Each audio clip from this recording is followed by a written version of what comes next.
Muito boa noite a todas, muito boa noite a todos. Estamos dando início a mais um Diálogo AMSUR e tem mantido a praxe dos encontros semanais. Hoje a gente vai tratar de um tema que é sequência de uma série que a gente vem fazendo sobre os grandes desmontes que estão sendo produzidos no Brasil. Hoje nós vamos falar dos desmontes das políticas públicas e dos instrumentos de governança democrática e de participação. Nós vivenciamos um processo do pós-Constituição, porque isso não foi só governos petistas, eles já existiam, alguns instrumentos já vinham até mesmo antes dos governos petistas, mas nós tínhamos tendo, desde o golpe de 2016, um processo de profundo desmonte, né? E não só da participação, né, estrito senso, mas dos instrumentos de governança democrática os mais variados, né? Nós tivemos praticamente o desmonte de todos os conselhos, né, ligados a políticas públicas, né, mas também os conselhos tipo o próprio Conselhão, né? Nós tivemos o fim das conferências em cima de políticas públicas, nós tivemos um processo de desmonte importante do SUS e do SUAS, né? E nós tivemos também um processo de desmonte em muitas das relações federativas, ou seja, os espaços de participação de governadores e prefeitos também ficou extremamente diminuído. Para esse tema, a gente convidou duas pessoas que vivenciaram muito de perto isso, né? Que são a Carla de Paiva Bezerra, que é doutora em Ciência Política pela USP, é membro do Fórum de Ciência e Cultura da Federal do Rio de Janeiro, pesquisadora e colaboradora junto ao Núcleo de Ação, no Núcleo de Democracia e Ação Coletiva e o Centro de Estudos da Metrópole, ambos no âmbito do SEBRAP, né? E também teve militância junto com Gilberto Carvalho dentro do governo federal. A outra pessoa é o próprio Gilberto Carvalho. O Gilberto é formado em filosofia, mas ele foi chefe de gabinete da presidência da República durante o governo Lula e também foi ministro-chefe da Secretaria-Geral da Presidência da República durante o governo Dilma. Hoje ele dirige a Escola Nacional de Formação do PT. Antes de passar a palavra a ambos, eu vou, então, pedir que o Vicente Trevas, na qualidade de presidente do Instituto AMSUR, dê abertura aos trabalhos. Só antes, Vicente, eu quero solicitar a todos que nos assistem pelo YouTube que se inscrevam em nosso canal, que também deem o seu like, né, compartilhem, e, se tiverem interesse em serem informados de todas as atividades que a gente desenvolve, também cliquem no sininho, né, que a gente passa a ter relação com vocês de informação sobre os futuros eventos. Vicente, por favor, com você. Obrigado, Granado. Muito boa noite a todas e todos. Um agradecimento especial ao meu queridíssimo amigo Gilberto Carvalho e à nossa querida amiga Carla Bezerra por ter aceito o nosso convite. Gilberto e Carla, veja, nós somos um pequeno centro de estudo e pensamento estratégico, né? Então, isso quer dizer que nós abordamos diferentes agendas, tendo em vista não só a conjuntura, né, o tempo curto, né, mas também o tempo médio e o tempo longo. Ou seja, aqui a gente tem uma preocupação de ter uma reflexão estratégica sobre as nossas questões. Claro que a conjuntura é o sal do cotidiano e da vida, né, mas é insuficiente para termos uma visão mais estratégica das nossas questões, né? E também nós trabalhamos a partir de alguns enunciados, né? Um deles é o enunciado que o nosso país vive já há algum tempo uma profunda encruzilhada. né? Que o futuro não está desenhado, né? E ele é um objeto de disputas, né? E mais ainda, e que essa encruzilhada ela já chegou à sua situação limite, ou seja, como está, não dá mais para ninguém, né? E no horizonte já se vislumbra possibilidades, né, de saídas, né, de escolhas de caminhos aí, né? E nós estamos associados a uma dessas escolhas que se expressa na candidatura do presidente Lula, né? Que hoje representa um complexo e importante campo político-social de nossa sociedade, né? Outra questão importante é que o tema do desmonte e, portanto, o tema da desconstrução, né, é um tema permanente nas nossas reflexões, ou seja, como é que nós vamos reconstruir, né, aquilo que foi construído ao longo de um período, de um ciclo político no bojo da que a gente pode chamar da nova república, e qual o sentido dessa reconstrução, né? No caso do desmonte das políticas, instrumentos de governança democrática e participação, o meu sentimento é que o movimento reconstrução e transformação, esse movimento está muito organicamente estabelecido. Ou seja, porque reconstruir a participação cidadã, popular no Brasil é ter de fazer isso lidando com as mutações, as transformações, por exemplo, do mundo do trabalho, no mundo das lutas populares, né? E, portanto, da dinâmica do movimento sindical, da dinâmica dos movimentos sociais. Então, nós também gostaríamos de ter de vocês a sensibilidade, né, desse grande desafio, que é, ao mesmo tempo, quer dizer, retomar aquilo que foi feito e dialogar com as mudanças que vão pedir transformações nas nossas formas e nas nossas agendas na matéria da governança e da participação, né? E também algumas indagações, porque no esforço feito ao longo dos nossos governos nacionais, nós não demos atenção a alguns mecanismos importantes que estavam já enunciados pela Constituição, né? Claro que são três instrumentos, um deles houve movimentação na direção, que é a Iniciativa Popular Legislativa, mas nós fizemos um profundo silêncio sobre o referendo e o plebiscito, né? Então, aqui também gostaríamos que vocês pudessem fazer considerações a respeito, porque esse instrumento ele teria uma riqueza muito grande na dinâmica participativa nas três esferas de governo, né? Se nós associássemos, se nós pudéssemos ter associado as eleições municipais a uma decisão importante para as nossas cidades, isso, inclusive, daria às eleições municipais um sentido de debate, um sentido de escolhas muito mais forte do que simplesmente indicar um nome para prefeito ou para vereador. Então, é nesse contexto que, mais uma vez, agradeço a gentileza de vocês e devolvo a condição dos trabalhos ao Granado. Obrigado, Vicente. Eu vou pedir licença, então, ao Gilberto para dar a primeira voz à Carla, né?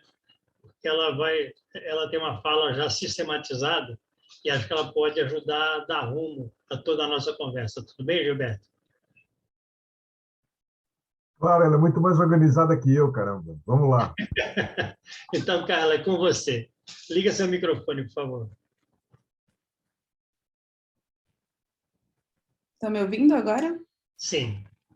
Tá, obrigada. Então, eu estava, na verdade, na expectativa de falar depois do Gilberto, mas agradeço.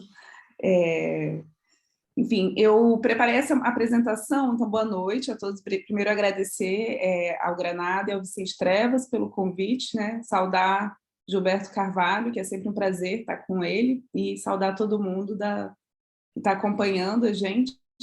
Então, eu preparei, né, essa apresentação a partir de alguns textos que eu tenho me dedicado a fazer alguns levantamentos, principalmente na parte de conselhos de políticas públicas, Então, os dados que eu vou apresentar são a partir de levantamentos sistemáticos que eu desenvolvi, principalmente junto com o pessoal do SEBRAP, e daí a gente desenvolveu alguns textos que eu vou mencionar ao longo da apresentação.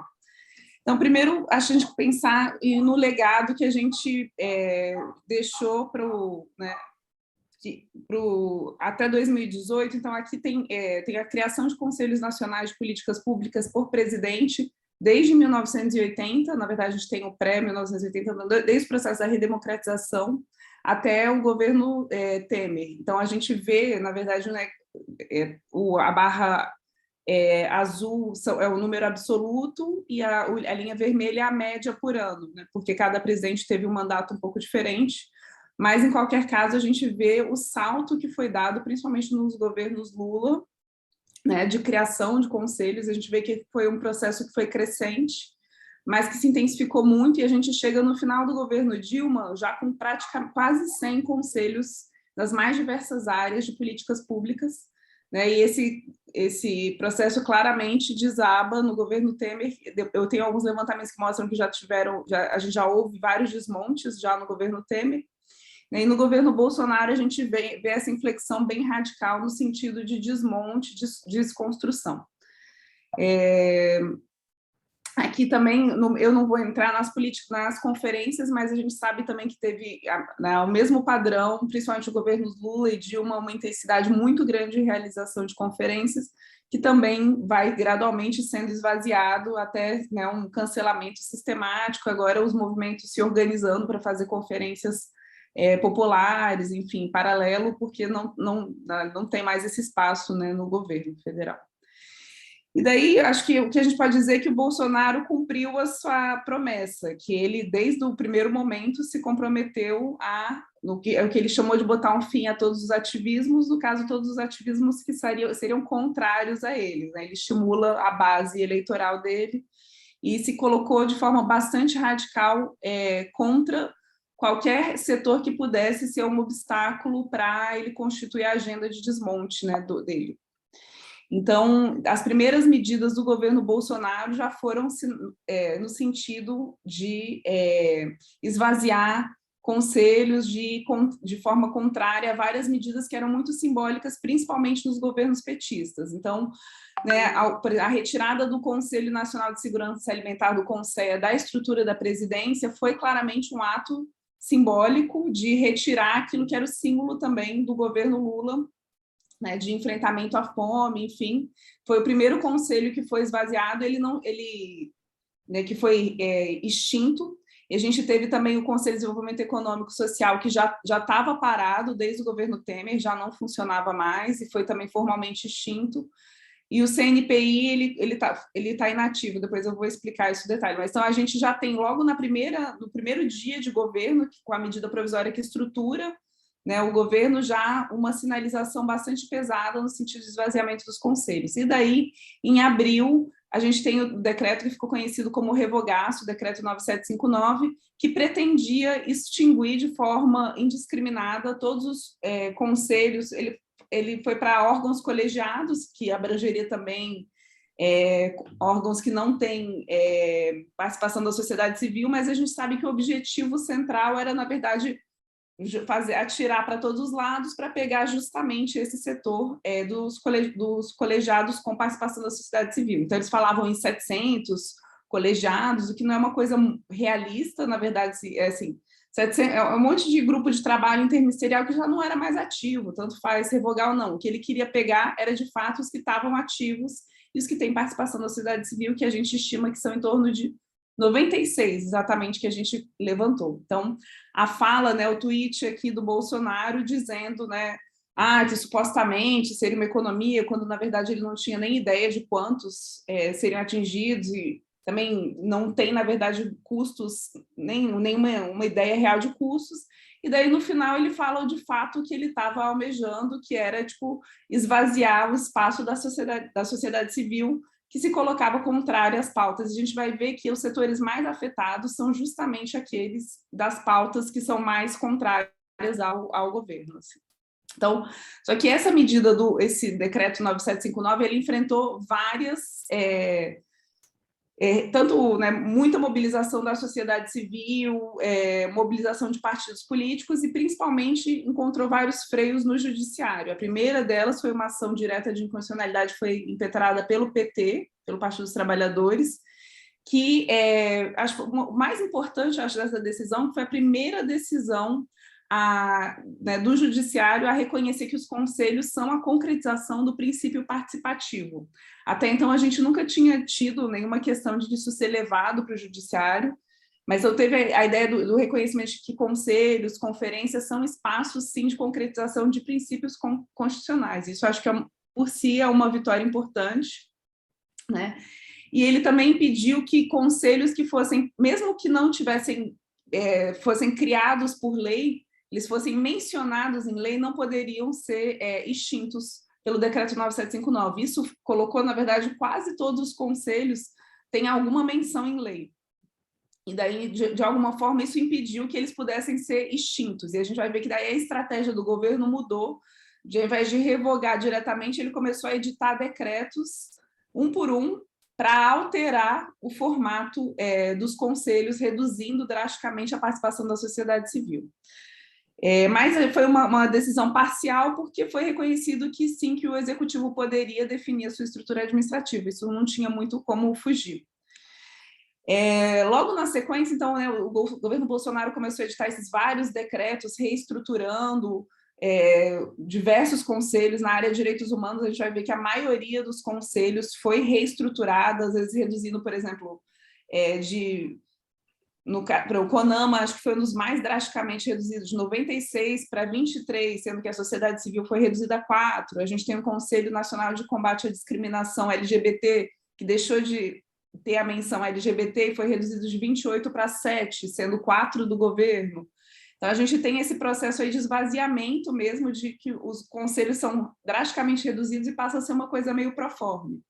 E daí teve uma nova ação direta de constitucionalidade, essa agora sobre o decreto 10.003, que reestruturou o CONANDA, que é o Conselho Nacional dos Direitos da Criança e do Adolescente, que esvaziou muito, destituiu os conselheiros, esvaziou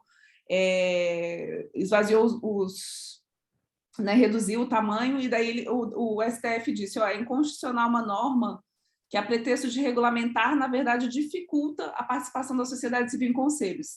E daí a gente não sabe, isso foi só para esse decreto, mas a gente acha que isso pode servir de base para você questionar uma série de outros decretos que foram editados pelo governo Bolsonaro. Isso a gente ainda, né, no judiciário, as decisões vão sendo tomadas aos poucos, então a gente não tem muita chance de ter reversão de vários decretos, né?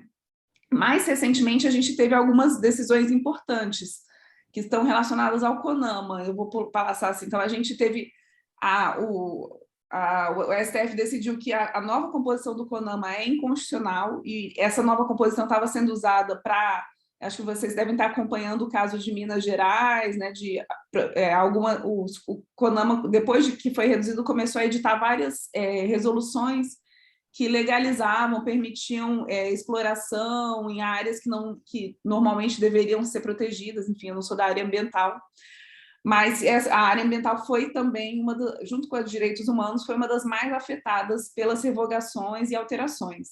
Então, o STF também voltou atrás agora, em abril de 2022, a gente teve vários cancelamentos de decretos do Bolsonaro, o que reestruturava o Conselho Deliberativo do Fundo Nacional de Meio Ambiente, o que excluiu totalmente a participação da sociedade civil. Antes, né, a gente tinha metade, eram 15 membros da sociedade civil, passou a ser 0, e não, é um conselho que decide sobre recursos e estava parado, e daí agora a ideia é que talvez a gente tenha a chance de ver se ele vai voltar ou não a funcionar. Acho que nesse governo vai ser um pouco difícil, mas já tem a decisão. O Conselho Nacional da Amazônia Legal tinha excluído a participação dos governadores, e o Comitê Orientador do Fundo Amazônia, que recebe recursos aí internacionais para a proteção da Amazônia, que estava paralisado também, porque tinha sido extinto, né? Então, como é que está o quadro hoje? Eu não vou... Isso aqui eu falo um pouco, né, das principais alterações do Decreto 9759, mas eu vou pular direto para o quadro que a gente tem hoje, né? Então, essa daqui é uma sistematização que a gente fez a partir de 96 conselhos. né? Isso foi feito a partir de um levantamento que já existia da Secretaria-Geral, que foi editado em 2014, a gente fez uma atualização a partir de buscas no Diário Oficial, todas as publicações, enfim, e conseguiu chegar nesse número total. Tem conselhos das mais diferentes áreas de infraestrutura, economia, política social, direitos humanos, meio ambiente. E daí a gente vê assim, o quadro é bem heterogêneo, com todas essas decisões do judiciário. O que acontece é que a gente teve assim, efetivamente revogados, foram 21 casos, 21% dos conselhos. Como é quase 100, é quase equivalente o número, mas é um pouquinho menos do que 21, foram, acho que são 18, que eu me lembro de cabeça, 18 foram efetivamente revogados, né? E a maioria continua vigente, só que uma parte dessas já estava inativa, esses que estavam inativos, a maioria já estava inativa antes do governo Bolsonaro. Na verdade, a maioria ficou inativa a partir do governo Temer, né, depois do golpe, assim. A gente tem um outro caso que já estava inativo antes, que são conselhos que talvez não eram muito importantes, não eram muito, enfim, mas a maioria está inativa a partir desde o governo Temer, né? Então a gente tem, se a gente somar os revogados, os inativos e aqueles que continuam ativos, mas foram drasticamente alterados, como o CONANDA, o CONAMA, a gente tem aqui que praticamente 70% dos conselhos foram afetados de alguma forma pelas medidas do governo Bolsonaro, seja porque eles foram radicalmente alterados, seja porque eles foram revogados, ou seja porque eles estão inativos e não houve nenhuma medida para, de fato, fazer com que eles funcionassem, né? E daí a gente tem aqui esses 30% que continuam ativos e sem alteração, que são casos de conselhos que são altamente institucionalizados. Por exemplo, o Conselho Nacional de Saúde é um conselho que é previsto em lei, tem uma forte tradição, é fortemente ocupado pela comunidade de saúde, ou o Conselho Nacional de Direitos Humanos, que é um conselho que é protegido por tratados internacionais. Então, esses que continuam ativos, não é que eles não sofreram nenhum tipo de também ingerência do governo Bolsonaro. A gente sabe que o Conselho Nacional de Saúde foi muito importante no questionamento, inclusive, das ações do governo Bolsonaro durante a pandemia da Covid, que teve o tempo todo momentos de enfrentamento, mas ele conseguiu se manter ativo, e como ele é previsto por lei, né, está totalmente estruturado de forma legal, né, e ele não pôde ser alterado. Então, a gente tem esse quadro aqui. Então, quando a gente olha, eu vou olhar aqui, entrando nos detalhes, quantos conselhos foram revogados? A área mais afetada, olhando por área de política, que teve mais conselhos revogados, foi a área de meio ambiente, que como eu tinha falado, que é uma área em que a gente sabe, né, que abertamente o governo Bolsonaro, desde o início, falou que iria passar boiada, né? Então, que o ministro Salles atua fortemente no sentido de desconstruir, desmontar, né? Então, e aí a medida foi, e daí não por acaso a gente tem aí uma série de conselhos que foram extintos e agora estão sendo reativados pelo STF. Esse outros aqui, que também é um número alto, mas esse outros ele tem várias áreas, é um pouco heterogêneo aqui, então não vou entrar muito nessa categoria aqui. Dos colegiados que mais sofreram alterações, não, desculpa, eu passei um slide. Dos conselhos que mais sofreram alterações, a gente teve aqui que quase metade dos conselhos da área de direitos humanos, defesa de minorias, então, política para as mulheres, negros e negras, LGBT, indígenas, enfim, quase todo, né, criança e adolescente está aqui também. Então, a gente teve quase metade deles alterada por alguma regulamentação, e foi uma alteração drástica. Quando a gente olha no detalhe, a gente vê que são assim, exclusão da sociedade civil, ou então uma redução de mais de 50% da participação, às vezes com uma descaracterização da função do conselho. Então, são conselhos que continuam funcionando formalmente, mas na prática eles foram esvaziados. O mesmo, quando a gente olha para a área de desenvolvimento econômico, embora também seja um número alto, isso não acontece tanto lá. Na verdade, aqui as alterações foram mais formais, para uma adequação formal do decreto, praticamente não teve redução da participação aqui das áreas do setor que não é governo, muitas vezes é o que a gente considerou só não governo, mas às vezes aqui na área de desenvolvimento econômico tem muito setor empresarial representado, principalmente. Então, embora ele tenha sofrido, esse setor tenha sofrido alguma alteração, não é tão drástico quanto na área de direitos humanos. E daí aqui os que menos sofreram alteração é a área de política social, que é onde está assistência social, saúde, que é justamente, como eu tinha falado, isso aconteceu porque são áreas que são mais institucionalizadas. Então, nesse gráfico aqui, a gente vê, por exemplo, o impacto de ser criado por lei ou ser criado por decreto. Então, não sei se é claro para todo mundo a ideia de que, né, tipo, como o governo Bolsonaro soltou um decreto, o decreto, né, é um ato unilateral do presidente, não tramita pelo Congresso. Então, ele está abaixo da lei. Né? A lei tramita pelo Congresso e então ela tem uma hierarquia superior, o decreto não pode alterar a lei está acima disso. Então, quando é previsto por lei, a gente vê o seguinte, que ela não impede que tenha havido alterações, porque muitas vezes o conselho está só citado em lei, mas ele não está detalhado, ele está detalhado em decretos. Daí os decretos que detalham foram alterados. Então, houve alguma alteração, mas em menor quantidade. Agora, a previsão em lei, ela conseguiu evitar a revogação. Então, acho que isso, né, como uma reflexão para a gente, é pensar assim, no processo de institucionalização de conselhos e políticas, muitas vezes, muitos dos conselhos mais novos foram feitos por decreto. Isso fez com que ele tenha uma institucionalização menor, então, portanto, ele é um pouco mais frágil e mais fácil de ser depois desfeito.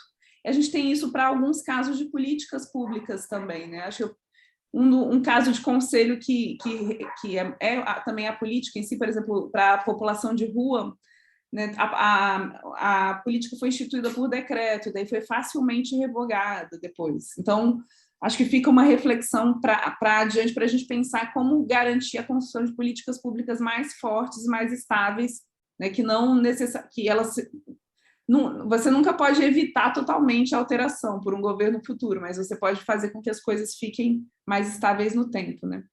E daí a gente faz essa análise, né, que a gente cruza no texto, né? Esse é um texto que eu escrevi com a Débora Rezende, que é professora da UNB, o Adrian Lavalle, que é professor da USP, e a Mônica Dalbor, que é professora da Unicinos. Né, falando, e a gente vai fazendo uma comparação entre aqueles conselhos que têm um desenho institucional mais fraco, ou seja, são mais previstos em decreto, e os que são previstos são mais fortes, e os que têm uma presença grande na comunidade da política. Então, a gente faz esse cruzamento entre, olha, por exemplo, se a comunidade da política valoriza o espaço do conselho ou não, porque isso muda muito, né? Por exemplo, o Conselho Nacional de Direitos da Mulher, ele não foi alterado, mas as mulheres decidiram, né, o setor feminista decidiu se retirar do conselho durante o governo Temer. Então, ele não está mais tão disputado, de fato, como um espaço privilegiado, foi considerado um espaço não tão valorizado. Então, a gente traça aí essas coisas, né? Então, aquele que tem um desenho institucional mais fraco e tem pouca inserção, ele é mais vulnerável e provavelmente vai ser revogado. Aqui tem alguns casos de conselhos que foram revogados, como o CONDRAF, a CNAPO, que são conselhos que tinham uma presença grande do setor, mas que, como estavam o desenho institucional fraco, e daí durante a gestão Temer as pessoas se retiraram e ele foi rapidamente esvaziado. Né? A gente tem alguns casos de conselhos que têm uma alta inserção na comunidade, ou seja, continuam sendo disputados, mas tinham, aqui não é bem um desenho institucional fraco, o conselho era previsto em lei, mas ele foi retirado, mas aí a comunidade continua fazendo reuniões paralelas, tentando disputar, enfim. Né, a ideia do conselho, do desenho institucional forte, quando é previsto em lei, mas às vezes não tem muita presença da sociedade civil, então o conselho continua lá formalmente, mas na prática ele está vazio de forma política. E tem aqueles que a gente está chamando de resiliente, que são aqueles que continuam ativos, continuam com reuniões, porque eles tanto têm um desenho institucional forte, quanto também tem uma comunidade, a comunidade da política, né, da setorial, continua ativa e continua disputando, enfim. Que daí é os exemplos que eu dei do Conselho Nacional de Saúde, Assistência Social e Direitos Humanos. Então, é isso. A ideia é que a gente pensar que não é tudo terra arrasada, é um estrago muito grande. Tem uma mudança, é um processo de desmonte, mas existem aí alguns pontos de resiliência, de resistência, que a gente pode pensar para o futuro, assim como tanto reconstruir quanto construir políticas de participação fortes também. É isso, obrigada. Muito obrigado, Carla. Obrigado mesmo. Quero, então, passar para o Gilberto Carvalho. Gilberto, com você. Liga seu microfone. Ok, obrigado, Leonardo. Carla, que belo trabalho que você fez, porque ele objetiva bem, né? Ele dá a possibilidade de a gente refletir sobre a realidade tal qual ela se apresenta hoje, nem para menos, nem para mais, né? A primeira reflexão que eu queria fazer com vocês é que isso que a Carla acaba de apresentar reforça essa nossa convicção de que não dá para ter convivência entre uma democracia real e um regime, um governo que tira direitos dos trabalhadores. Ou seja, para que você faça um governo que tira pobre do orçamento, que tira direitos, que faz uma política de concentração de renda, não pode ter participação. A participação ela se torna um incômodo a ser evitado.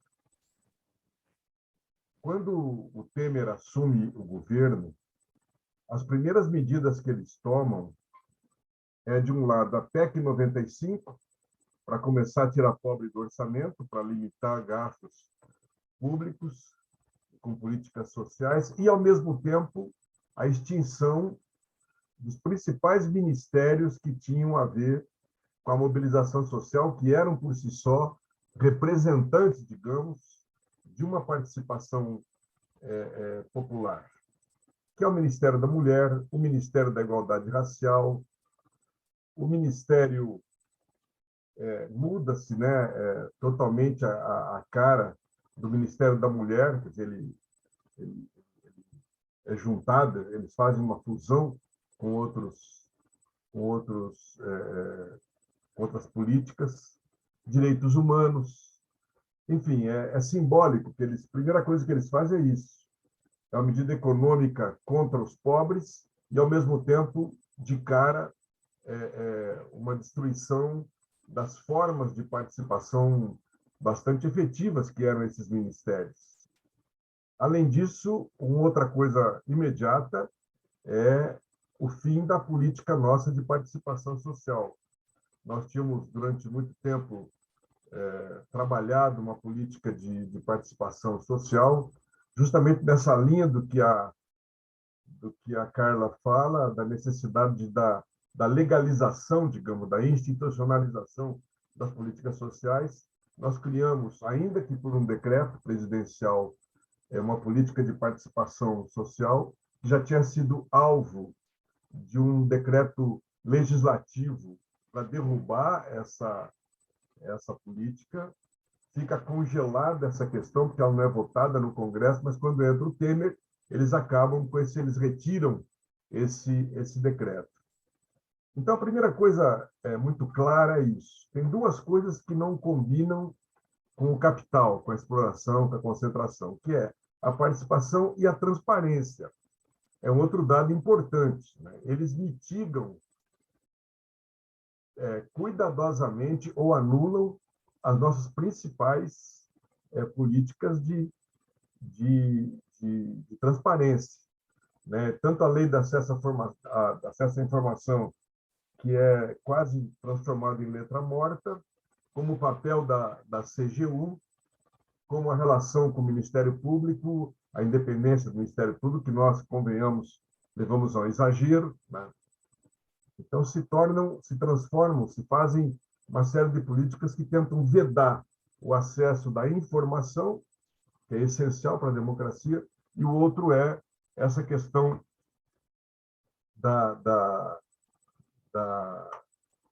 dos mecanismos de participação. Nós tínhamos desenvolvido ao longo do nosso governo, né, o Lula sempre cita, entre o governo Lula e Dilma, 100 e tantas conferências, demos vida a uma série de conselhos novos, o Conselhão, por exemplo, é um dos exemplos. Tínhamos uma prática contínua de audiências públicas, né? O Palácio teve as portas abertas, era uma regra que o Lula impôs quando ele chegou para a própria assessoria do Planalto, de que ele não queria que ninguém que batesse na porta não fosse atendido, fosse para xingar, fosse para elogiar, para protestar, para reivindicar, a gente deveria abrir as portas, e assim foi feito, com alguns conflitos, com momentos muito tensos, inclusive, mas que foram extremamente fecundos. Se você analisar bem, você vai perceber que muitas das boas políticas que nós fizemos no campo social não estavam inscritas no plano de governo de 2002, ou 2006, ou mesmo 2010. Eles surgiram nessa dialética muito fecunda, tensa, mas fecunda, da relação com a sociedade. Programas como o ProUni, por exemplo, surge do embate do movimento sem universidades. Minha Casa Minha Vida surge muito da luta dos movimentos urbanos. E assim por diante, cisternas. Surge da ação efetiva que a ASA já desenvolvia e nos pressionava para que pudesse ser ampliado. E assim por diante. Nós chegamos a formular, no final do nosso governo também, uma reconstituição do padrão de relação entre governo e sociedade civil do ponto de vista de realização de serviços pela sociedade, que era toda essa relação com as filantrópicas, com as ONGs e assim por diante. Nós criamos um longo processo de discussão com a sociedade. Nós criamos um processo que regulamentou também aí foi uma lei, né, que regulamentou essa relação.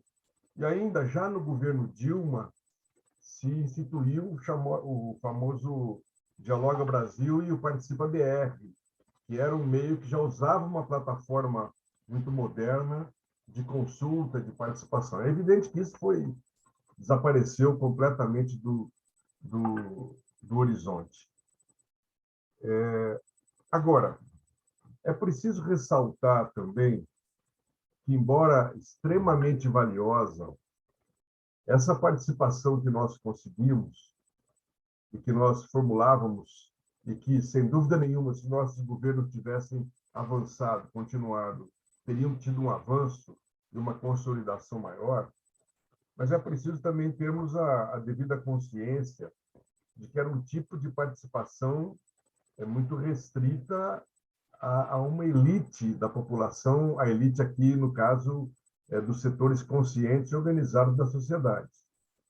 Nós não tivemos, isso é importante ressaltar, nenhuma política mais ampla de uma participação, de uma convocatória e de um processo de conscientização que mobilizasse o conjunto da sociedade, sobretudo a sociedade periférica. De tal sorte que, quando começam as ameaças ao nosso governo e quando se consolida o golpe, uma das tristezas nossas foi nos darmos conta de que a população, que era, digamos, a principal beneficiária dos nossos projetos, do nosso padrão de projeto de governo, e que seria e foi, lamentavelmente, a mais prejudicada por essa nova política de exclusão, de concentração, de ataque à democracia, essa população sequer tomou ciência do que estava se passando. Nesse sentido, que a gente pode dizer que nós somos um governo generoso, no sentido da participação e criativo, no sentido da participação desses setores mais conscientes, que é um mérito que ninguém pode nos tirar, eu acho extraordinário o que aconteceu, mas, ao mesmo tempo, nós não conseguimos fazer com que os 40 milhões que nós incluímos no consumo, e era necessário fazê-lo, havia um subconsumo trágico, desumano no Brasil, mas esses consumidores não se transformaram, ou pelo menos não tiveram um desafio de avançar por um processo de conscientização e de cidadania. De sorte que, quando vem o golpe, quem resiste são esses setores organizados, que é, naturalmente, a minoria da sociedade, junto com a nossa militância, e assim por diante. Para o grande povão, aquilo era uma briga de branco entre a Dilma e o Temer. Mal sabiam as pessoas o que estava se passando quando aqueles bandidos levantavam a mão naquele voto para derrubar a Dilma, ou no dia que o Temer tomou posse. Mal sabiam as pessoas que, naquele momento, estava sendo decretado o fim do seu emprego, do seu pão, dos seus direitos e assim por diante. Provavelmente, se nós tivéssemos conseguido ser um governo, eu chamaria pedagogo, que contribuísse para um avanço da consciência através, por exemplo, de um forte processo de educação popular, de um forte processo de comunicação dirigida para esse tipo de conscientização, é muito provável que a resultante seria diferente. Claro que ninguém pode ter ilusão de achar que um país centenário na sua exclusão, de um país escravagista, em 8, 10, 12 anos, você conscientiza um povo, não é assim, não é automático. Mas, sem dúvida nenhuma, nós poderíamos ter estabelecido um processo de participação que avançasse para além daquilo que nós conseguimos e que avançasse na linha de uma elevação do processo de conscientização. E aí vem uma reflexão que eu acho que é muito atual para nós.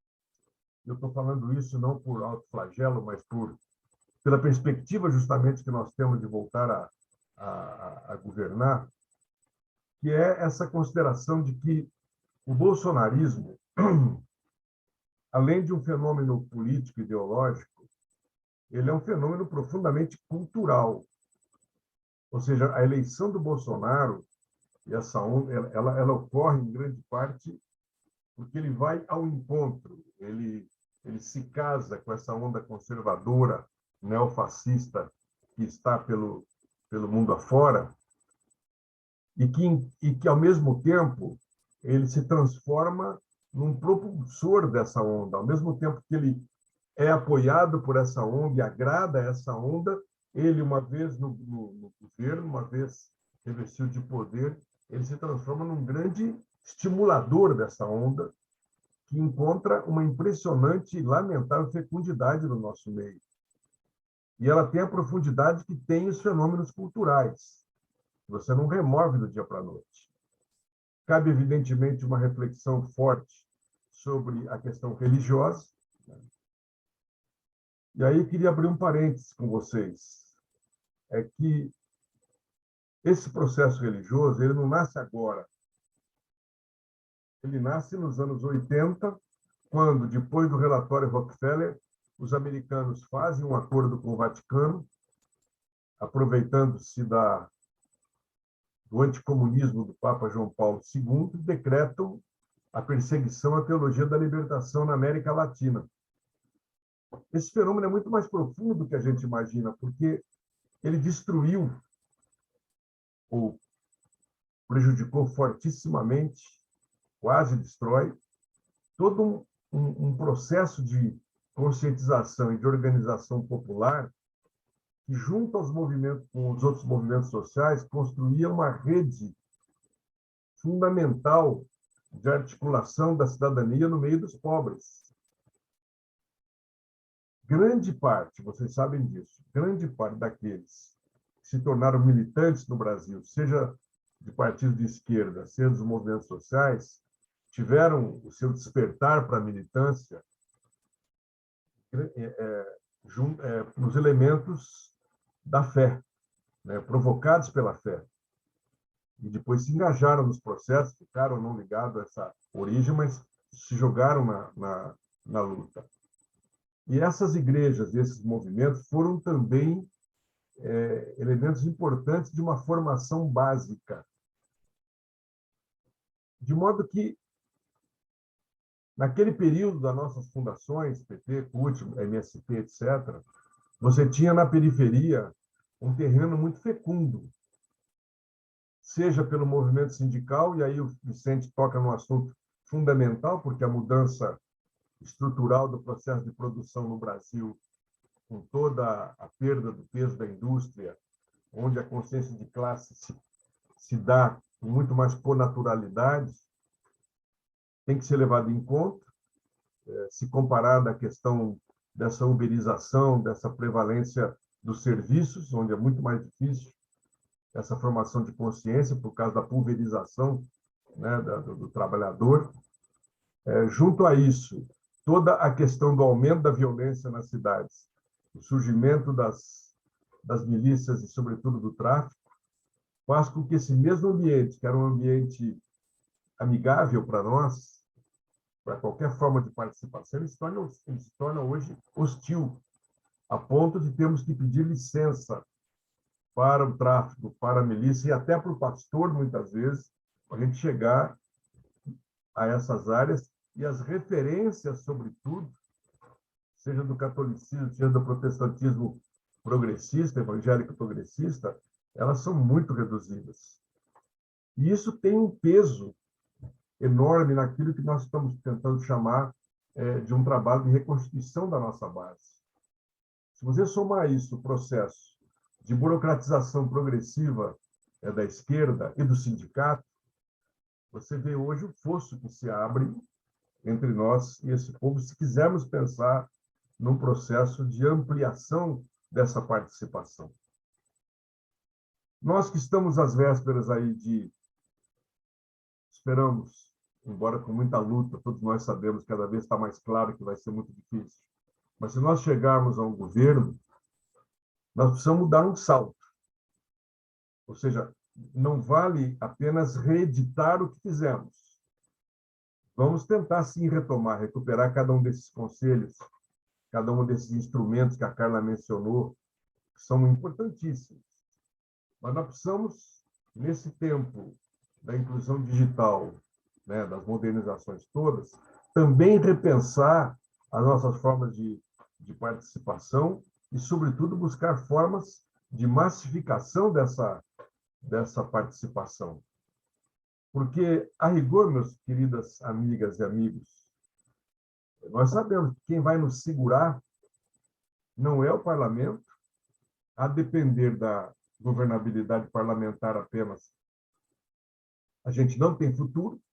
O Centrão, dadas as condições atuais, vai voltar pesado, por conta do orçamento secreto, de todos os recursos que eles estão oferindo para suas campanhas. Nós esperamos crescer, naturalmente, a nossa bancada, esperamos que temos assim, muita expectativa, mas longe de atingirmos uma maioria e nem uma minoria suficiente para segurar o impeachment. Então, a construção da outra coluna da governabilidade, que é a participação popular e que é a construção do poder popular, se torna dramaticamente importante nesse momento, se não quisermos viver de novo apenas um passeio pelos governos. Nós não nascemos para governar 2, 3 vezes e os caras chegam, como a Carla acabou de demonstrar, em poucos meses quebram tudo. Quebram a vida do povo, quebram as políticas sociais e quebram a participação com extrema facilidade. Nós não nascemos para ficar sempre nosso partido no governo, mas o projeto precisa continuar há muito tempo. E é para isso que nós estamos lançando e trabalhando já essa ideia dos comitês populares de luta, que é uma tentativa difícil, desafiadora, de estimular a nossa militância a sair do seu comodismo tradicional e ir para conversar, para estar presente, para ter solidariedade, presença solidária no meio periférico. E não restringir a campanha apenas aos comitês de parlamentares, aquela guerra interna que a gente acaba estabelecendo muitas vezes. Claro que é por responsabilidade da lei, que obriga um candidato a disputar com o outro, lamentavelmente, mas não pode ser apenas isso. Então, nós estamos estimulando a criação desses comitês que não fechem as portas no dia 2 de outubro, nem no dia 30, mas se constituam num processo que a gente sabe que é lento e difícil, mas que se constituam, de fato, em instrumentos de sustentação, formando uma coluna que faça tensão com o parlamento para defender o nosso projeto.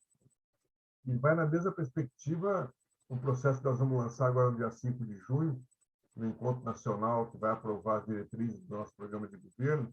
Nós estamos tentando montar um amplo processo também de consulta sobre o nosso programa de governo, no sentido de que é importante, desde agora, envolver a população para que ela tome posse desse governo, para que ela seja mais, de tal maneira que a gente avance, portanto, muito mais, seja nos instrumentos já conhecidos, que nós já usamos, que foram, de fato, importantes e muito criativos nos nossos 14 anos de governo, mas também que a gente avance para novas formas, como eu já disse, mais massivas, que incluam também a participação digital, que é um dado novo que nós não tínhamos praticamente naquele período, e assim a gente dê uma sustentabilidade ao nosso projeto, que faça, de fato, as reformas que nós precisamos fazer.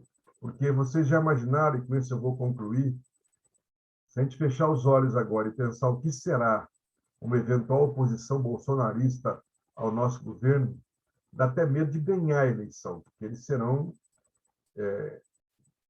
violentos, já estão sendo agora, né? Já estão sendo agora. Vocês imaginam o que vai ser depois, caso a gente consiga ganhar, assim esperamos, tomar posse, assim esperamos, e, sobretudo, governar. Muito obrigado. Muito obrigado, Gilberto. É uma fala que faz pensar. Bom, eu abro, então, inscrições para quem queira fazer suas intervenções. A primeira pessoa que está inscrita já é o Mauro. Mauro, com você. Se você puder abrir não só o microfone, abrir a câmera também para todo mundo ver. Pronto, Mauro, você. Pronto, Mauro, você. Opa. Boa noite a todos, boa noite a todos. Obrigado pela oportunidade. Boa noite, Gilberto Carvalho. Boa noite, Carla. Eu não sei se a Carla se lembra de mim, mas eu conheço a Carla porque ela estava na graduação aqui na UNB, no movimento estudantil. Estava recém chegando aqui como professor. Eu queria fazer duas perguntas mais gerais, mas talvez um pouco mais voltadas ao Gilberto Carvalho, e uma mais voltada para a própria Carla. E depois de fazer as perguntas, eu vou fazer uma pequena motivação dessas perguntas. Então, as perguntas são as seguintes. Por que várias das propostas que a gente propõe de participação popular para o Estado, a gente não implementa dentro do próprio partido, dentro do próprio PT? É um caso de Casa de Ferreiros, Pedro de Pau. De que modo isso poderia ajudar, inclusive, a gente vender isso? Olha, o PT faz o que propõe, né? Então, essa é a primeira pergunta, eu vou depois elaborar mais um pouco sobre isso. A outra, na linha do que o Gilberto falou, de ter uma participação popular mais ampla, por que existe uma resistência tão grande dentro do PT à avaliação dos serviços públicos e dos servidores pelos usuários? Já que os usuários são essa massa da população que, enfim, dos desprotegidos, dos mais deixados de lado, são os usuários de serviço público, né? Por que existe essa resistência tão grande? É o corporativismo? E, finalmente, uma que é um pouco mais... Mauro, você pode repetir? Eu não entendi essa segunda questão. Não ficou bem para mim. É o seguinte, Gilberto, por que existe uma certa resistência dentro do PT à avaliação dos serviços públicos e dos servidores públicos pelos usuários? Avaliação. O usuário vai e avalia, olha, o atendimento foi bom, foi ruim, enfim. Tem várias maneiras de fazer, algumas são mais problemáticas, outras são menos. Existem experiências no mundo, né? É uma maneira... então, eu vou já até aproveitar para problematizar um pouco, porque sempre se coloca o seguinte, olha, isso aí é transformar o cidadão num consumidor, viu, Gilberto? Isso aí é transformar o cidadão num consumidor, versus um cidadão mais participativo, que é o que a gente gostaria. Só que existe também o que acontece muito hoje em dia, que é um cidadão que é o beneficiário e que é muito passivo, é menos do que um consumidor. A relação de consumidor não é uma relação muito boa, mas é uma relação que tem mais poder do que o beneficiário de caridade. E a gente acabou transformando muitas das nossas políticas na visão da própria população como caridade estatal. Até que ponto você empoderar os usuários, que é a maior parte da população, para co-gerir dessa maneira, que não é a ideal, mas muito mais descentralizada, não faria essa população que está tão distante, como você mesmo usou uma imagem muito boa, né? É uma briga entre brancos, né? Uma briga entre brancos, ela se sentiria mais dona do serviço público. Por exemplo, mais dona do SUS, né? Eu estava vendo uma pesquisa aqui em Brasília, a saúde é muito mal avaliada, a educação é mais bem avaliada, a saúde pública é muito mal avaliada, principalmente os médicos. Os enfermeiros são mais bem avaliados, as enfermeiras, né? Eu acho que a gente poderia avançar um pouco nessa discussão. E a pergunta para a Carla era o seguinte: Carla, você não acha que essa fragilidade, eu achei interessante essa tipologia das fragilidades, você não acha que a judicialização da política também não é frágil? Pega, por exemplo, eu gosto de estabelecer um pouco de comparação entre Brasil e Estados Unidos, apesar das monumentais diferenças, mas tem algumas coisas que são muito parecidas. O próprio bolsonarismo é um espelho do trumpismo, né? Tem coisas muito parecidas aqui lá, os movimentos religiosos conservadores que sustentam ambos. Lá agora está para cair o direito ao aborto, que tem 50 anos. Né? Mas esse direito ao aborto, que tem 50 anos nos Estados Unidos, ele foi conquistado por uma decisão judicial e está para cair agora. E a dificuldade é muito grande de se aprovar uma lei que garanta para todo mundo, como existe hoje em dia. Até que ponto vários dessas nossas conquistas, entre aspas, vou colocar aqui, fáceis, através do STF, não são muito frágeis? Até que ponto a gente não tem que realmente ganhar politicamente, inclusive esse desafio, para fechar, esse desafio que o Gilberto Carvalho falou, nós nunca tivemos nem sequer perto de ganhar a maioria do nosso parlamento. É diferente de Portugal, é diferente da própria Argentina, é diferente da Bolívia, é diferente da Espanha, é diferente, enfim, em países que a centro-esquerda conseguiu a maioria do parlamento. A gente tem sempre que ficar dependendo de forças extremamente conservadoras, e é o que vai acontecer de novo, né? Enfim, então, eram essas as três perguntas e essas as reflexões. Inclusive sobre participação digital, no caso do PT também. A gente não faz orçamento participativo dentro do PT, a gente não faz participação digital como a gente deveria fazer dentro do PT. Tudo isso a gente já poderia estar fazendo dentro do próprio PT, na minha visão. Obrigado. Obrigado, Mauro. Paulo Figueiredo.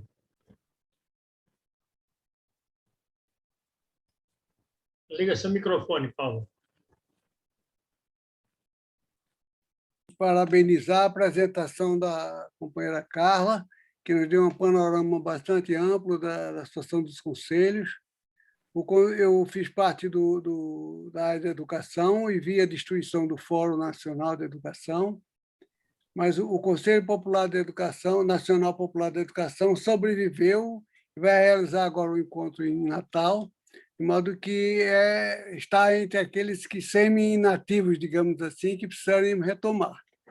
Mas foi a fala do companheiro Gilberto Carvalho, que pela primeira vez vejo mais de perto assim, achei absolutamente riquíssima. A gente tem que pensar muito no que foi dito. E aí eu vejo que o quadro que você tratou, companheiro Gilberto, foi fantástico, porque eu vivi essa tristeza de ver os conselhos, de ver os fóruns, digamos, se calarem, e eu ver o povo calado e o golpe passou por cima. Então, quando você fala agora, por exemplo, nessa retomada, eu me alistei na nova primavera, estou nas primeiras reuniões, estou conhecendo as pessoas, e como você é o líder maior desse movimento, eu faria uma seguinte pergunta. Eu sou de um tempo, sou da geração 68, e ali o movimento estudantil estava nos bairros junto com o povo. O movimento estudantil fugiu, se afastou daí desse.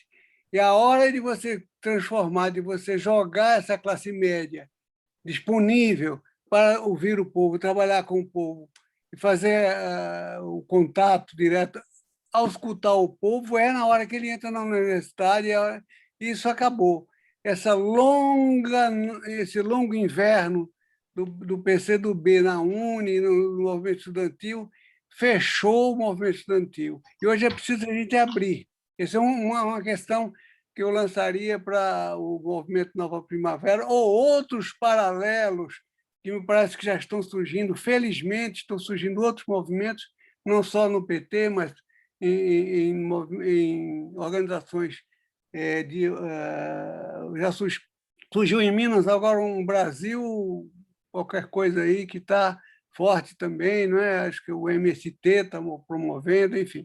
Estão surgindo vários outros, são muito importantes. Eu acho que são fundamentais. Agora já é preciso a gente ir na universidade e começar a capturar, convencer, trazer estudantes para fazerem a militância brechtiana, não essa militância confortável de reuniões, entendeu? Eventuais, a militância do tempo inteiro. Tá? E aí eu faço para você, eu acho que isso é um sentimento que você me parece que comunga comigo, porque sabe das nossas origens, que foi o caminho que eu segui, que você também seguiu. A pergunta é o seguinte: o que fazer com os conselhos que já existem nas comunidades de periferia, que estão também abandonados? E há muitos conselhos em que a militância forte do partido e dos partidos de esquerda poderia ser um elo muito forte. O Conselho de Saúde, o Conselho Tutelar, o Conselho de Assistência Social, vários conselhos que existem formalmente no papel, eles mobilizam, fazem eleições, mas são escadinhas para vereador, e não elementos que sejam palcos de formulação de políticas públicas locais, que venham, inclusive, a fazer ligação com aquilo que o Vicente falou, fazerem parte de um movimento de votar no vereador, no prefeito, também votar num plano municipal de saúde, que quebre com um plano municipal de saúde que não está atendendo a população. Aqui, por exemplo, no Recife, nós temos propostas para o Plano Municipal de Saúde que foram abandonadas depois do governo do PT. Mas também os conselhos de saúde dos bairros, das regiões, dos territórios, foram abandonados pela esquerda. Foram tomados por carreiristas ou outro partido. Então, a pergunta, Gilberto, é: o que fazer? Há espaço para a gente trabalhar nesses conselhos? Obrigado, Paulo. Não tem ninguém inscrito nesse momento. Se ninguém for se inscrever já, me inscrevo eu. Eu queria fazer... Para se inscrever também. Acho. Quem? A Thalina pediu para se inscrever. Então, pode falar. Pronto, Natalina, você. Deixa eu abrir minha câmera. Seja muito bem-vinda, seja muito bem-vinda. Obrigada. Estão me ouvindo bem? Sim. Bom, primeiro pedir desculpas agradecer o convite, né, e pedir desculpas que eu entrei muito atrasada, porque eu estava numa aula maravilhosa do Instituto Fome Zero, está fazendo um trabalho muito bacana, e a aula terminou agora às 8h30. Então, um abraço para todo mundo que está aqui. É grande encontrar esse povo todo aqui. Bom, me apresentar, eu sou Natalina, eu sou assistente social e tenho assim, uma trajetória que passou de movimento social para equipes de governo e atuação na formação política dentro do partido e na academia, estudando um pouco sobre esse tema dos conselhos, né? E eu acho assim, a minha perspectiva e as minhas grandes questões que sempre permanecem, né, em torno dessa questão dos conselhos, é a gente pensar que a gente, hoje em dia, eu escuto muitas pessoas falarem de participação como um sinônimo de conselhos, de estar dentro dos conselhos. E a gente sabe que os conselhos surgiram exatamente de um processo de organização da população em movimentos, em várias formas aí de organização, e de pressionar os governos para que fosse constituído um espaço institucional para esse diálogo entre o governo e a sociedade civil, né? E com o passar dos anos e a regulamentação da Constituição de 88, a participação foi mesmo migrando para dentro dos conselhos, e essa institucionalização da participação, ela vai ganhando esses limites que a instituição nos coloca. E aí a gente sempre teve no debate sobre os conselhos uma grande questão que era, para que os conselhos, para que a gente possa ter uma democracia participativa forte, é preciso que a participação fora dos conselhos tenha uma grande ossatura, né? Uma musculatura poderosa, porque a representação que acontece dentro dos conselhos, ela depende muito da capacidade de organização dessa população, para que quem está dentro do conselho tenha uma retaguarda, tenha eco nas questões que aponta ali. Eu queria declarar que eu acho que nos anos, né, apesar de que a gente, desde os anos 90, tem os conselhos, tem as conferências, o que a gente viu nos anos dos governos Lula e Dilma foi um incremento, um fortalecimento muito grande desses espaços que foram reconhecidos como espaços para esse diálogo. Só que, e aí vai a questão, a provocação para essa conversa aqui, que o que eu enxergo, o que eu percebo é que a gente tem tarefas, né, em relação à participação, que é a questão da construção da democracia. Não existe democracia sem participação. E democracia, dentre outras coisas, é um processo de ampliação de direitos. E é a sociedade quem aponta, apresenta esses direitos que precisam ser ampliados.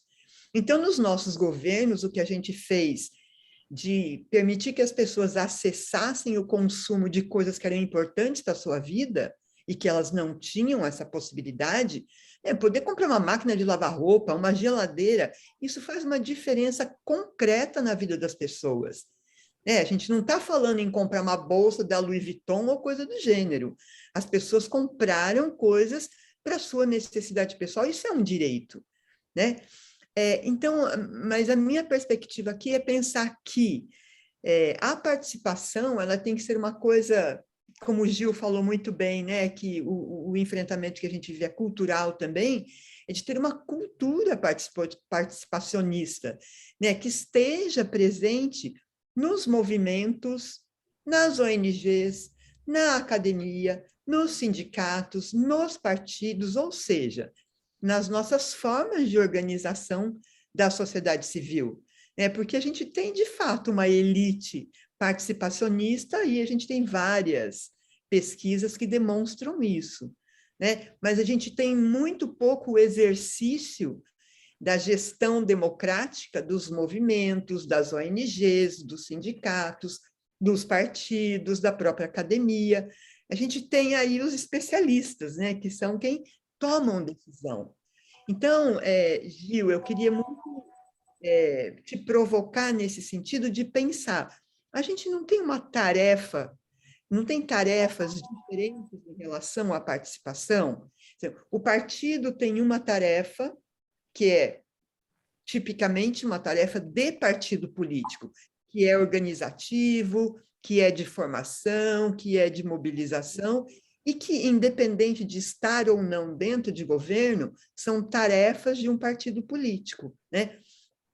O governo, quando a gente vai para um governo, o governo tem uma tarefa de imprimir a gestão democrática e estimular mesmo esses canais de participação e que eles sejam espaços de diálogo efetivamente e compartilhamento do poder, da tomada de decisão. Assim como outros atores sociais têm tarefas também diferentes. Eu acho que a academia desenvolve muitas atividades e ações importantes nesse sentido, as ONGs, mas de volta eu retomo, e aí talvez para a Carla, essa questão de a gente não precisa que as organizações da sociedade civil também tenham um pouco desse exercício democrático interno, assim como o Mauro, eu acho que falou, eu fico pensando que o exercício de um orçamento participativo nos movimentos, nos sindicatos, no partido, nas ONGs, né? Quem sabe como é que qual que é o orçamento desses órgãos e como isso funciona? Esse exercício, né, ele é pedagógico e ajudaria todos os envolvidos a saber como participar de uma maneira mais qualificada, mais preparada nos canais institucionais de participação, que são os conselhos, as conferências. E uma outra questão que eu acho que é preocupante, que a gente precisaria se deparar, que uma coisa é o governo federal, né, que imprime, que pode estimular ou não, mas essa participação ela tem que ter esse rebatimento nas outras esferas que a gente tem do nosso federativas, né? Como é que isso acontece nos municípios, que é onde as pessoas vivem. Esse é o espaço de preparação para que a participação institucionalizada ganhe força quando a gente vai para o nível nacional, por exemplo, né? Independente de qual governo. A gente não pode escolher com qual governo a gente vai fazer participação para o controle social, né? A gente tem que ir para... porque é um espaço de diálogo no conflito, né? Porque, como o Gil falou, mesmo com um governo democrático, o conflito se apresenta nos espaços de participação. Enfim, são algumas provocações que eu acho que são importantes para a gente pensar, né? O fortalecimento, não apenas dos canais institucionais, mas da participação em si. O que a gente entende por participação? Né? Não apenas nos espaços institucionais, no diálogo com governos, mas como uma cultura de uma vida, né, em sociedade, de participação efetiva nos espaços todos onde a gente convive e constrói a vida. É isso, desculpa se me estendi. Obrigado, Natalina. Bom, alguém mais quer fazer uso da palavra? Eu vou, enquanto as pessoas se inscrevem, eu vou levantar também algumas poucas questões. Eu queria perguntar para o Gilberto, raciocinando a hipótese do futuro governo, como é que você pensa, Gilberto, o processo de construção da governabilidade desse futuro governo, né? Você esbarrou nessa questão, mas eu pergunto isso tendo em vista a velha máxima do Matos de que não só o governo governa, uma série de outros atores também governam e não obrigatoriamente na mesma direção, não obrigatoriamente a partir de um mesmo programa. E, portanto, se estabelece uma questão de construção de correlação de forças. né? Gerar condição de governabilidade é, no fundo, gerar um processo de acumulação de forças que permita, nessa disputa de governo, disputa entre atores que disputam o governo, né? Enfim, a gente sabe que a estrutura do presidencialismo de coalizão que está dada, tem feito no Brasil que os diferentes governos, desde a democratização, desde a Constituição, isso foi só piorando, né? Ficasse dependente da construção de uma correlação de forças no parlamento, a partir, né, e o pessoal foi se organizando para disputar essa participação na governabilidade, né?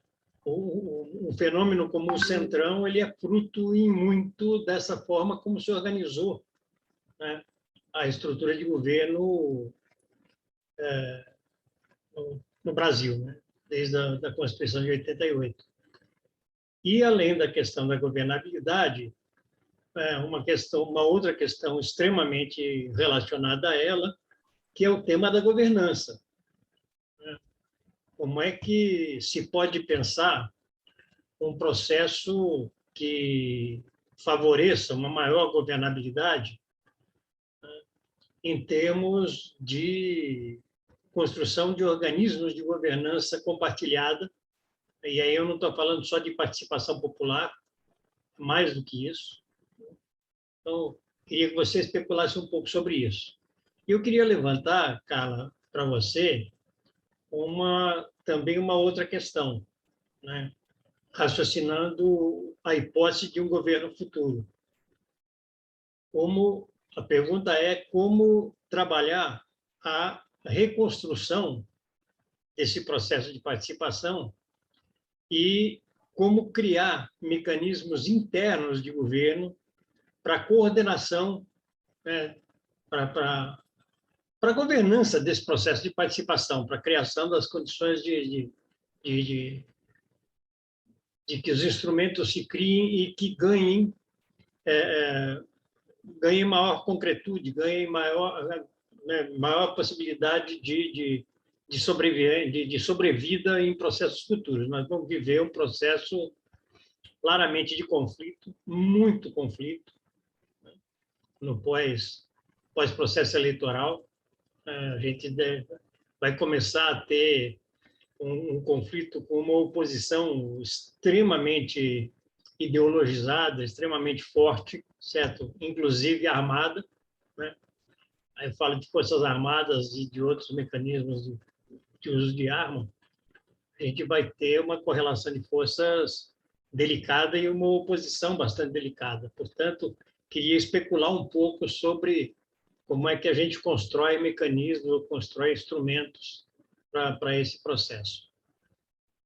Gente, não tem ninguém inscrito. Se não tem ninguém inscrito, eu vou devolver.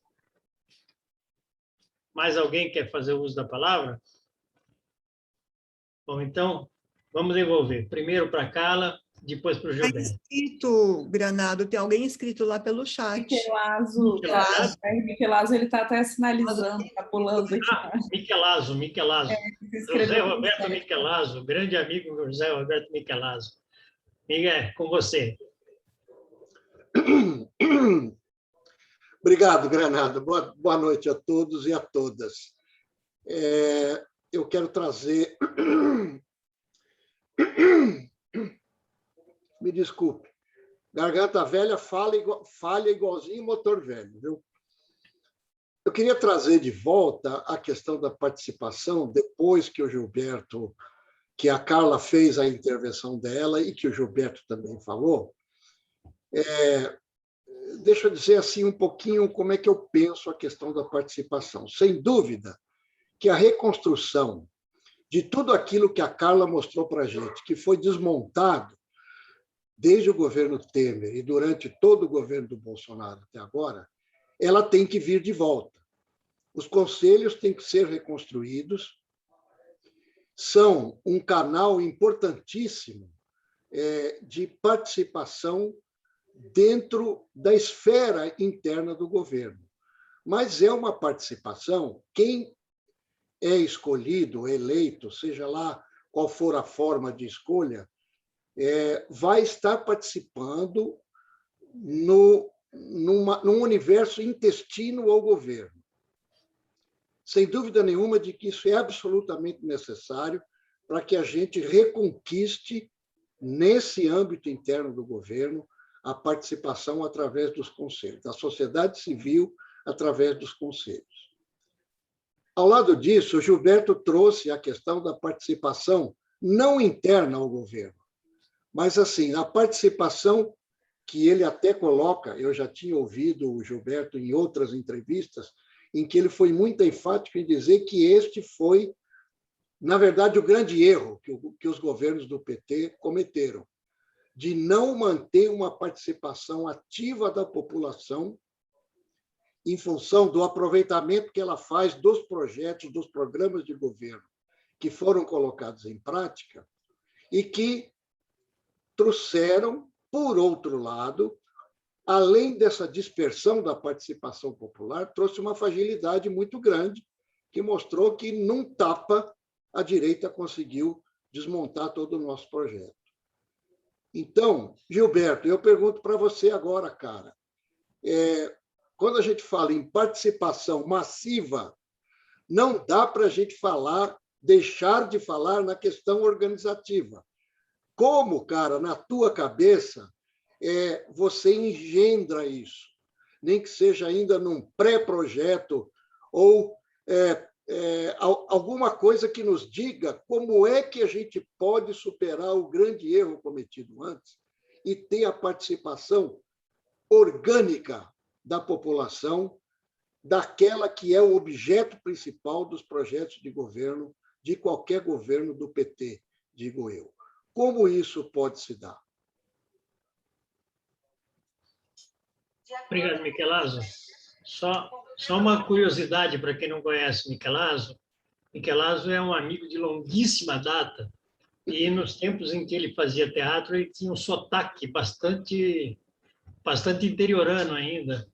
E aí, quando cortava, né? Cadê a vaca? Vai cortar a corda. Granado, eu te odeio, cara, eu te odeio. Cortar a corda e abrir a porta. Cortar a corda. Abrir a porta. E olha, para pior de todos os males, cara, depois de ter saído de São Paulo, eu estou morando em Piracicaba, se você quer saber, tá bom? Piracicaba, tá certo. Bom, então, sem ninguém inscrito, agora eu acho que é sério, ninguém inscrito, eu devolvo para a Carla. Carla, com você, por favor. Aqui, prontinho. Então, obrigada. Acho que vou ser bem rápida, que acho que a maioria das perguntas são direcionadas, né, para o Gilberto, e acho que tem a ver com a gente pensar aí o futuro, né? Sem medo de ser feliz, né? Mas sem medo, né? Acho principalmente. Acho que a gente tem vivido períodos de medo e de desesperança, né? Mas, assim, para responder rapidamente, acho que primeiro a pergunta do Mauro. Primeiro, Mauro, me lembro bem de você. Quando eu vi você, eu já reconheci na mesma hora. Me lembro bem da época do movimento estudantil. Sobre a judicialização da política. O STF ele é um órgão contramajoritário, né? Ele, então, normalmente, se beneficia a oposição ao governo. Então, normalmente, o governo da situação não gosta muito do STF.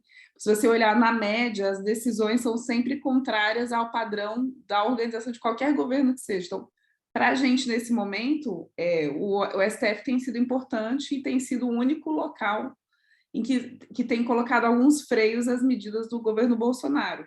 É óbvio que uma vez que a gente, né, que o PT volte a ser governo, o STF vai começar a ser acionado pela oposição e vai tomar algumas decisões que podem também frear, né, o governo petista. Então, acho que é sim delicada essa questão da judicialização da política. Mas eu acho que não é, assim, o Supremo é o espaço para discussão de temas constitucionais, então tem uma dimensão, o Supremo é um espaço de dimensão política, né? Acho que o problema da judicialização da política ele acontece quando você passa isso para todas as esferas do judiciário.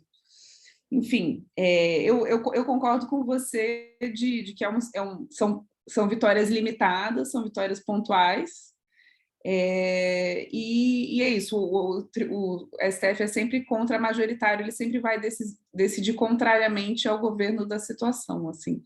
Tem essa tendência, porque ele vai ser sempre acionado por quem está na oposição, e ele vai criar, ele cria vetos, né? Ele cria algumas barreiras pontuais, mas ele não pode, o problema é quando ele começa a querer atuar como legislativo, a legislar sobre determinadas políticas, né? Então, acho que seria isso que eu tenho para comentar sobre o uso do STF. Mas isso não desmerece que as decisões que ele tomou em relação aos conselhos foram muito importantes, até para fortalecer a ideia de que não é uma coisa, de que é uma política constitucional, e, né, do fortalecimento da ideia de que a participação está vinculada e está presente na nossa Constituição. Assim, acho que isso é o símbolo mais importante que a gente teve em termos das decisões. Assim. Com relação à construção, eu acho, vou deixar isso para o Gilberto responder com mais propriedade, mas assim, como construir espaços de participação, né, num próximo governo que consigam, né, que a gente consiga ir além, né, de simplesmente reconstruir o que já foi feito. Eu diria assim, os conselhos são espaços de representantes, né, de direção da sociedade, digamos, das lideranças da sociedade civil. Então, não é um espaço de participação massiva, popular e tal.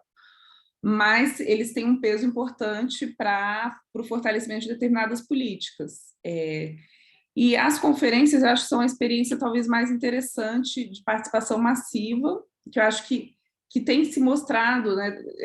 Acho que se fazia o balanço, às vezes, de um esgotamento do formato das conferências, mas agora, com a ausência delas, a gente percebe como elas eram espaços importantes de articulação política, né? Para além de serem espaços que tomam decisões e deliberam sobre diretrizes para políticas públicas, elas são, antes de tudo, espaços de articulação, de encontro, de discussão, que muitas vezes o movimento não tem dinheiro para garantir esse volume de encontros. Então, acho que as conferências são espaços importantes, inclusive para fortalecimento da organização da própria sociedade civil.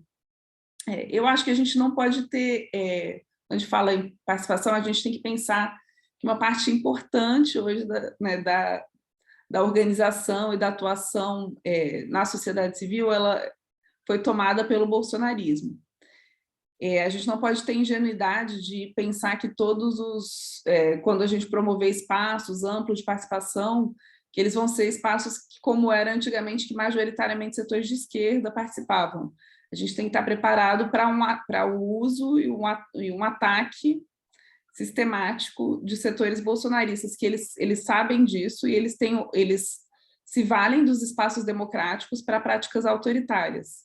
Então, eu acho que isso é um desafio bastante grande, que eu também já coloco para o Gilberto para pensar como é que você garante, né? Então, quando a gente fala assim, vamos fazer um grande plebiscito, vamos fazer um grande processo de participação, a gente tem que saber que vai vir, que esse espaço, que qualquer espaço que for aberto, vai também ser tomado de forma drástica por setores organizados bolsonaristas. Então, como é que a gente faz para garantir os espaços de participação, para garantir o fortalecimento? Então, a gente tem que sempre olhar que se deve pensar no fortalecimento de determinados setores, mas vão vir setores conservadores querendo ocupar esses espaços com práticas não democráticas. Então, como é que a gente pode pensar? Eu acho que isso é um desafio grande colocado assim. É isso, não tenho muitas respostas, vou deixar para o Gilberto os maiores desafios.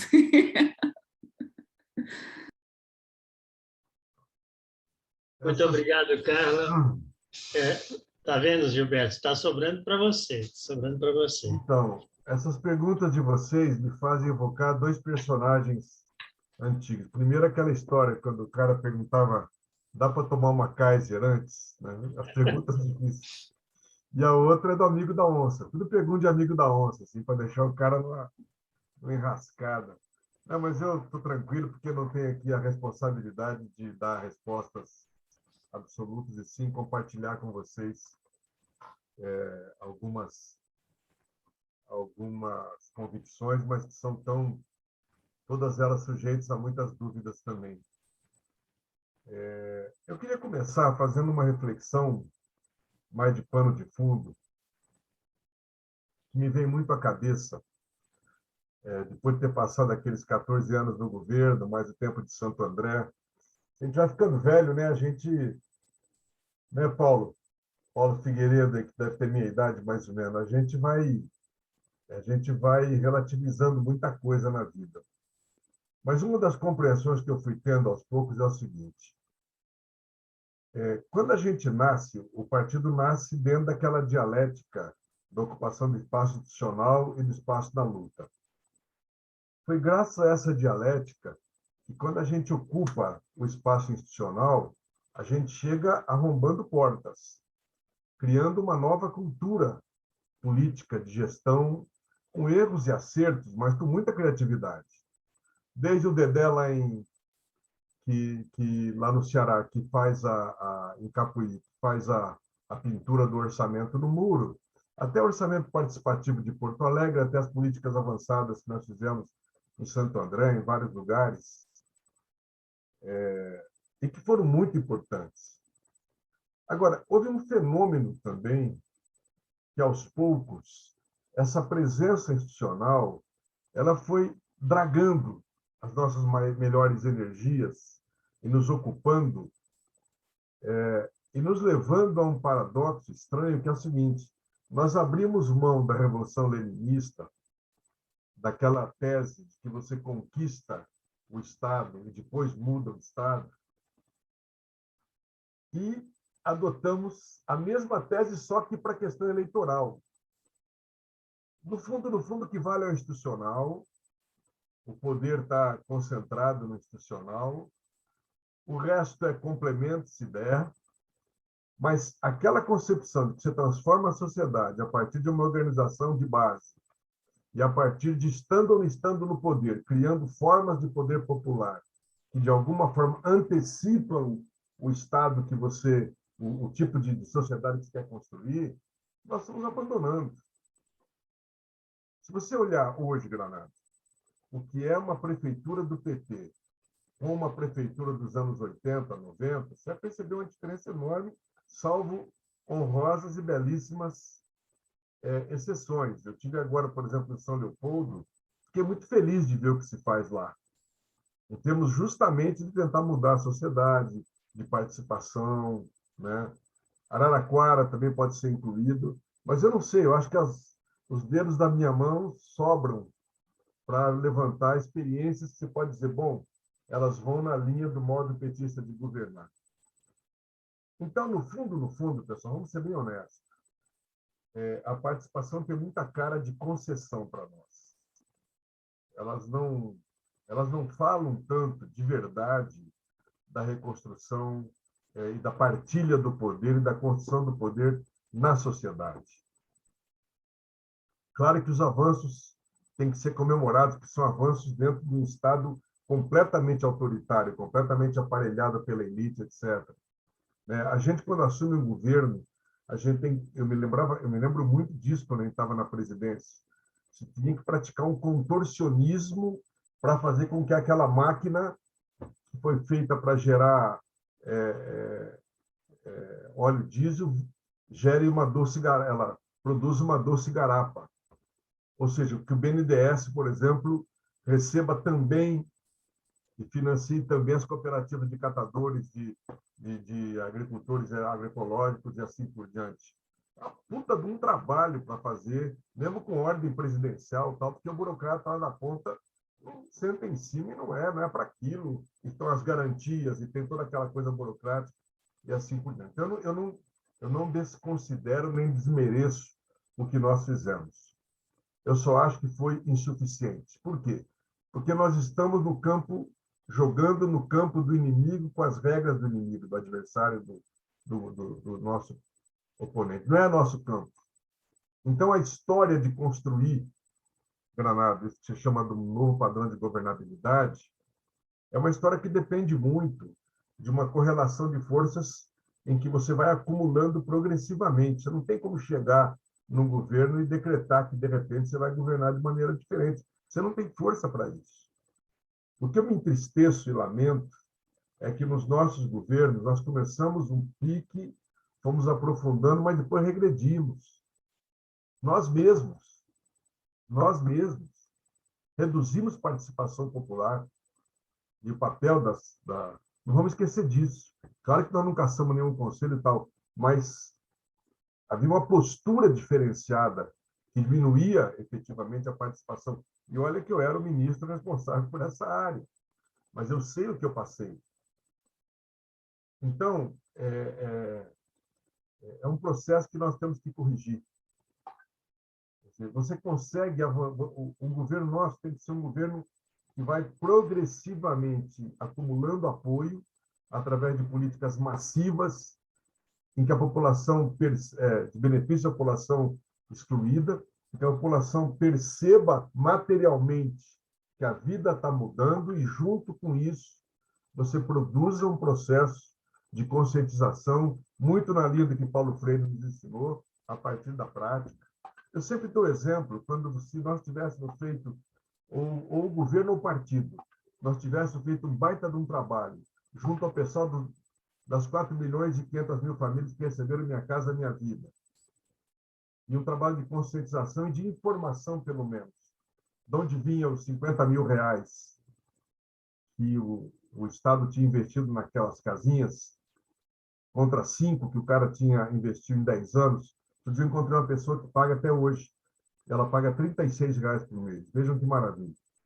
Mas nós não precisamos nada disso. Nós não informamos, nós não botamos ninguém para fazer preparação das pessoas. Eu sou favorável a que um governo nosso crie, de fato, uma instância própria de fazer educação popular, de fazer conscientização. Claro que também o partido é reclamado, é chamado a fazer um trabalho, mas o próprio governo, que faz parte da construção da cidadania, não doutrinação, mas processo de reflexão civilizatória, né? Para não deixar nossa gente tão frágil e tão facilmente capturada por essas políticas retrógradas aí que nós estamos vendo. Grande parte, se pega o ProUni, veja a tragédia do ProUni. Você põe na universidade milhões de jovens que não sabem por que ele está de graça lá, que aquele imposto que a empresa deixou de pagar é um investimento do Estado nele. E a gente bota os bichinhos numa universidade particular dessas da pior qualidade em termos ideológicos e tal, e quer que saia o quê de lá?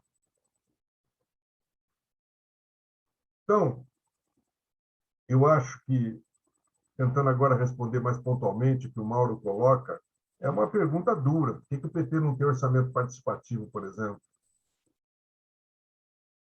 Por quê? Por que a gente não pratica isso? Já tentamos, não conseguimos, tem uma mentalidade dura dentro do partido quanto a isso. É verdade, Mauro, você faz mais uma denúncia do que uma pergunta.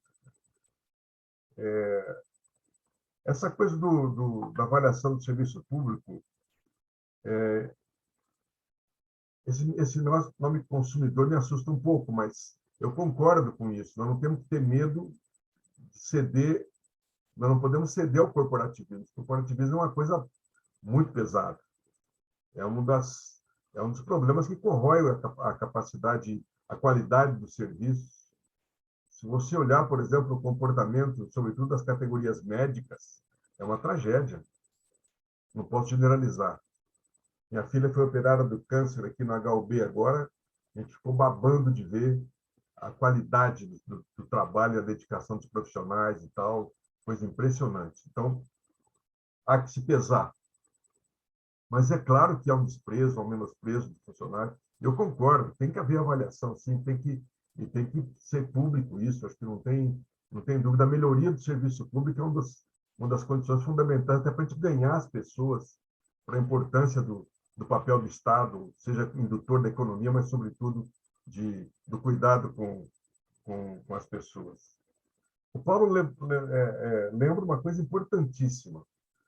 Vocês sabem que os evangélicos decidiram massivamente tomar conta dos conselhos tutelares. Eles se candidataram pra caramba. Aqui em Brasília, nós enfrentamos uma barra para ganhar deles, conseguimos ganhar em vários locais, mas na maioria não ganhamos.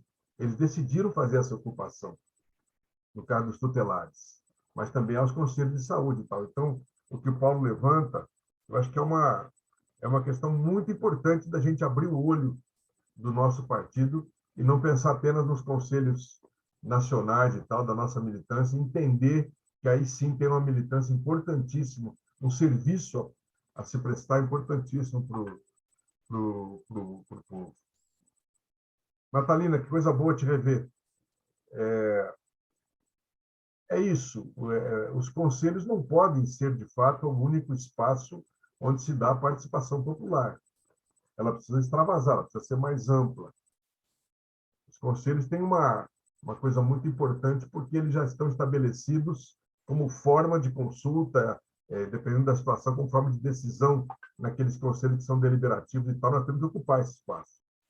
Mas esse espraiamento da participação popular para fora, em forma de campanhas de educação popular, em forma de chamados mais amplos, se vocês pensarem, a ditadura fez o projeto Rondon, era uma forma de domínio.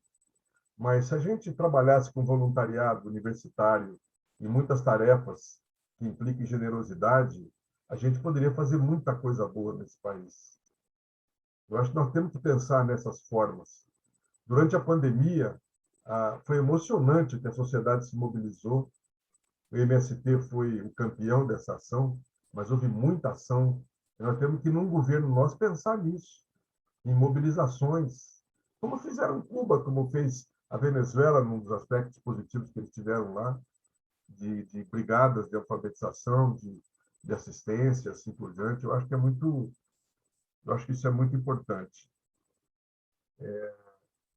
E essa questão que o Granado e que o Michelazzo trazem, elas são dificílimas, né? Não tem, é muito difícil ter certeza. A única coisa que eu posso dizer é o seguinte: é preciso que haja um projeto de avanço contínuo. Quando você toma posse, vamos dizer agora, o Lula, Deus quiser que dá tudo certo, que a gente consiga ganhar e garantir a posse. Quando ele toma posse, ele vai enfrentar, como eu já disse aqui, um centrão forte. Eles vão voltar forte. O escândalo, pessoal, desse orçamento secreto é uma loucura. Eu brinco até dizendo que antigamente os prefeitos desciam aqui em Brasília, pegavam o eixão e vinham direto para os ministérios, onde eram fartas as políticas públicas. E levavam para casa Luz para Todos, Minha Casa Minha Vida, mais médicos, levavam para as prefeituras os ônibus escolares, programas de alfabetização urbana, enfim. Eles acabaram com tudo isso. A destruição que nós vamos pegar é uma coisa horripilante da máquina pública. E essa grana toda ficou concentrada nos gabinetes, através desse maldito orçamento secreto. Então, o prefeito chega aqui agora, ele já sai do aeroporto, já pega a L4, vai direto para o Congresso. Porque é lá que tem grana. E lá, o que é triste, porque é grana sem planejamento nenhum, não é política pública nenhuma. É de acordo com o interesse ou do prefeito, ou do deputado, ou da empreiteira que está lá esperando para fazer uma obra. E o cara sai daqui amarrado para conseguir, dependendo do tamanho da cidade, 15, 20, 12, 4, 5 mil votos para aquele candidato. E ele volta desesperado para conseguir esses votos, para em 23 vir aqui buscar o resto do dinheiro. Isso é uma campanha eleitoral subreptícia, silenciosa, e que desmantela completamente qualquer projeto, né, de política pública no país. Então, esse é o centrão que nós vamos pegar. E, na hora da montagem do governo, para ter maioria na Câmara, como é que nós vamos fazer? Eu já disse muitas vezes, me dá arrepio de pensar que nós vamos ter que reeditar, espero que não, Coisas como nomear Gedel Vieira Lima para a direção da Caixa Econômica Federal. E outros tristes exemplos. Aqueles caras que estavam nomeados, inclusive ministros, e no dia saíram à noite para no dia seguinte votar contra a Dilma no impeachment. Mauro, não sei das quantas, de Minas Gerais, entre outros. A realidade vai ser essa. Vai ter que partir desta realidade para ir construindo um processo, porque se a governabilidade parlamentar ou a formação de uma aliança se faz num hotel tomando café, muita dificuldade, mas se realiza num breve tempo, essa outra aliança leva tempo para construir. Essa aliança com o povo, essa construção das organizações. Claro que a história é muito dinâmica e não é, felizmente, não é linear, e dependendo das atitudes que você toma e a mobilização que você faz, a mística que você cria, você pode provocar processos de mobilização importante de defesa do governo e tal. Eu acho que há formas que nós precisamos trabalhar com isso. Mas a aliança com o povo, ainda mais um povo que foi distanciado, um povo em que eles construíram inteligentemente uma barreira entre nós e o povo, porque nós somos do aborto, nós somos contra a família, nós somos contra Deus, nós somos um monte de coisa. Esse trabalho exige uma mudança cultural nossa, uma revolução cultural interna no partido, no sentido do que é fazer militância, do que é construir poder popular, de fato. Mas precisa começar. Por isso que nós lançamos essa história dos comitês populares, a história do plano de governo participativo e tal, para começar a criar uma dinâmica que convença o próprio partido a definitivamente saber que a história já nos mostrou que se a gente se fiar apenas no institucional, a gente não para de pé, porque é uma casa deles. E quando eles querem, se não houver reação popular, eles nos tiram. Está aí o impeachment. Então, eu acho que essa é uma decisão histórica que nós temos que tomar e firmar, enfrentar, resistir. Então, era isso. Já falei demais aqui. Muito obrigado, pessoal, pela atenção. Foi uma alegria reencontrá-los, viu?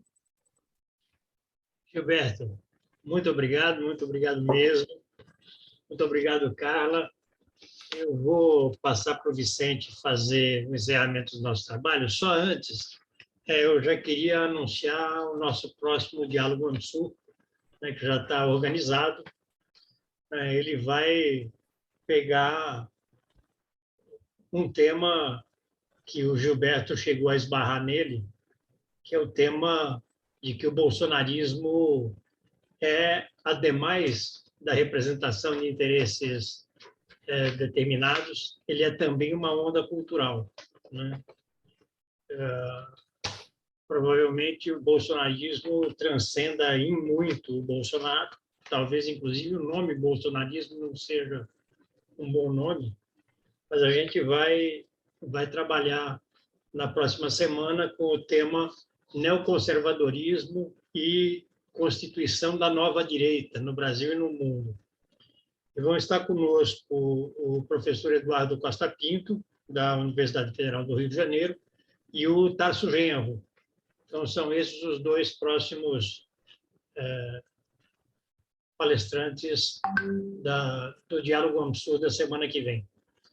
Vicente, com você para fazer o encerramento. Liga seu microfone. Obrigado, Granado.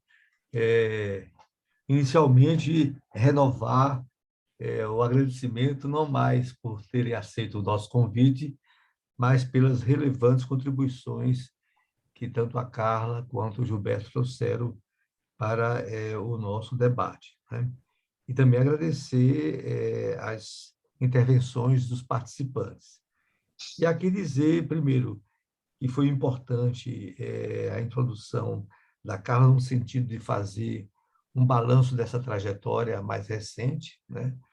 Como a participação ela induziu a criação de mecanismos, né? Mas também o conjunto do nosso diálogo trouxe novas indagações, né? Questionamentos e desafios, né? Então, eu acho que a gente sai aqui com uma agenda a ser aprofundada, né? Também quero dizer que a gente vai ter de estar atento às mudanças na sociedade, na estrutura social do nosso país, né? As grandes cidades estão precisando de participação no seu cotidiano até para enfrentar, né, as